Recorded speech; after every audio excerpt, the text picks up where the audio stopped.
हे असे नवरे असले की बायको वाया जाते. आता आमचं बाळ पण वाया चाललंय. तुम्ही आम्हाला एकही बसनी जाऊ देत नाहीये. 5 वर्षात झालं. 5 वर्षात झाली की ती स्वतः म्हणायला ना, पण मला कारनीत जायचंय, मला बसची सवयच नाही म्हणून. नाही जाते, बरोबर जाते. सो माझा असा प्लॅन होता की माझ्या मुलीला बसचा प्रवास मला एकदा तरी करायचाच आहे. तर तुम्हाला मी याच्या आधी पण सांगितलेलं आहे.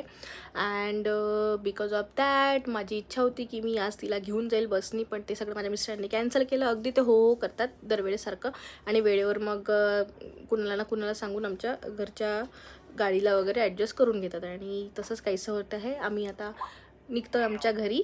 तर माझी पॅकिंग वगैरे सगळी झालेली आहे, म्हणजे सगळं सामान मी ऑलरेडी घेतलेलं आहे. बस असं पॅक केलं की झालं. तर ओप्स, माझी मुलगी पण छानशी रेडी आहे. हे शी कॅम्स वू पोज.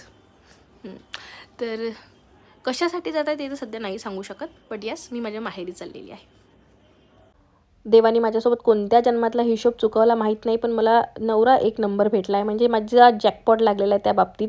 कारण की अरेंज मॅरेजमध्ये एवढा छान नवरा भेटणं म्हणजे नशिबाचीच गोष्ट आहे. त्यानंतर निघालो अचलपूरच्या प्रवासाला, आणि जाताना हे जे शेतं दिसत होते ना, हिरवळ पसरवलेले सुंदरसे, हे सगळं बघून फक्त एकच आलं की देवा बळीराजाला सगळ्यात जास्त यश दे. कारण की खूप मेहनत घेतात, कारण की मेहनत खूप जास्त आहे त्यांची. आणि इंद्रदेव लवकरात लवकर प्रसन्न होऊन खूप सारा पाऊस पाड माझ्या सगळ्या शेतकरी बांधवांना खूप सारं पिकू दे. त्यानंतर घरी पोहोचलो. मस्त असा प्रवास करून घरी आल्याच माझ्या घरी पण इकडे सगळी तयारी चालू दिसली मला लागवणीची वगैरे.